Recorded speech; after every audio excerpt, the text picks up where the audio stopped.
ભારતીય સેનાની તૈયારી ભવિષ્યના યુદ્ધના મુદ્દે રિપોર્ટ બાય કરણ વાઘેલા, ભુજ. મારું નામ ભરતભાઈ સુથાર છે. હું એક ભારતીય સેનાનો સૈનિક છું, નિવૃત્ત સૈનિક છું અને હાલમાં કચ્છ જિલ્લા માજી સૈનિક સંગઠનનો જનરલ સેક્રેટરી, આર્મી, એરફોર્સ અને નેવી. ખાસ હું પોતે પણ કારગિલ યુદ્ધ લડી ચૂકેલો છું. આજે આપણે જે પહેલગામનો હુમલો થયો છે એ સંદર્ભે આખો દેશ સદમામાં છે. ભારત દેશ સરકારે યુદ્ધ માટેની એમની તૈયારી કરેલી છે.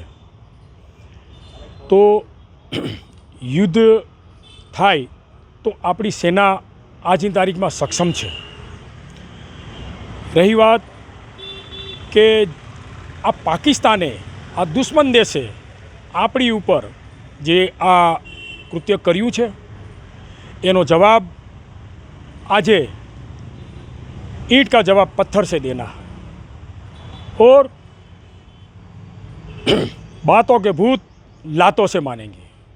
आज અમારે એને જવાબ દેવાનો છે. આપણી આર્મી, આપણી એરફોર્સ, આપણી નેવી, આપણી સરકાર યુદ્ધ માટે, દેશની રક્ષા માટે તૈયાર છે. જ્યારે કારગિલ લડાઈ થઈ, કારગિલ કી જંગ હું પોતે લડેલો છું. એટલે દેશની સુરક્ષા કેમ કરવી, દુશ્મનોને કેમ મારવા, દુશ્મનોને કેમ ખદેડવા. હવે વાત ખદેડવાની નથી, હવે વાત એને મારવાની જ છે. આ વખતે મોકો ચૂકવાનો નથી. ભારતીય સેના, આર્મી, એરફોર્સ, નેવી સજ્જડ તૈયાર છે.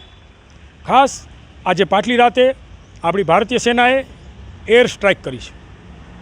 પાકિસ્તાનના નાક ઉપર પાકિસ્તાનને મુંહતોડ જવાબ દીધો છે.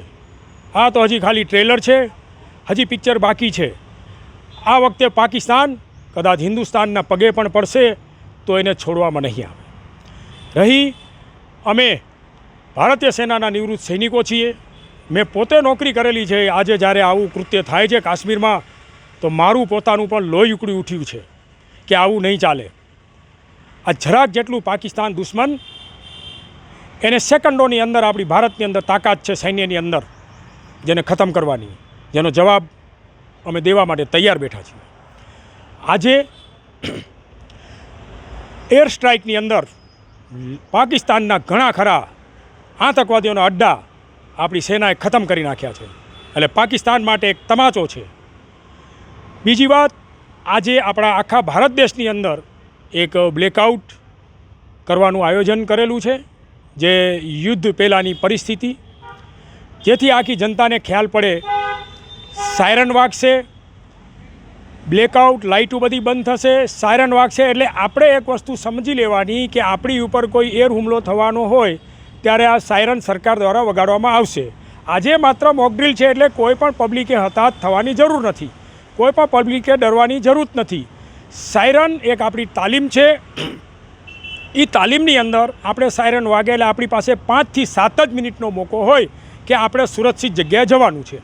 કોઈએ ખોટી અફવા ફેલાવવાની જરૂર નથી, કોઈએ ખોટું ડરવાની જરૂર નથી અને સરકારશ્રીના આદેશનું પાલન કરવાનું છે.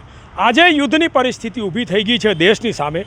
દુશ્મનને દેશ એના દાંત ખાટા કરવાની વાત નથી, દુશ્મનના આખા દેશને પૂરો કરવાની વાત આવે છે, એનો નામો નિશાન મિટાવી દેવાની વાત આવે છે. મેં પોતે કાશ્મીરમાં નોકરી કરી છે, સિયાચીન ગ્લેશિયરમાં નોકરી કરેલી છે. -49 ડિગ્રી ટેમ્પરેચરની અંદર રહી અને પાકિસ્તાનને અમે એનો ઈંટનો જવાબ પથ્થરોથી આપેલો છે. આજે જ્યારે મોકડ્રીલ થશે ત્યારે દરેકે દરેક પબ્લિકે શાંતિપૂર્વક સરકારને સાથ આપવાનો છે અને સાયરન વાગે એમની સાથે કાર્યવાહી કરવાની છે. આજે પણ આપણા દેશને સુરક્ષિત રાખવા માટે આર્મી, કલેક્ટર કચેરી કચ્છ કે ડીએસપી ભુજ દ્વારા અમને નિવૃત્ત સૈનિકોને જ્યારે પણ હુકમ મળશે અમે અહીંયાથી હથિયાર ઉપાડી અને આપણી સરહદોનું રક્ષા કરવા માટે, દેશની રક્ષા કરવા માટે, દેશની જનતાની રક્ષા કરવા માટે અમે જવા માટે તૈયાર છીએ. પણ આ વખતે અમારે દુશ્મનને કરીને બતાડી દેવાનું છે કે ભારત દેશ શું છે.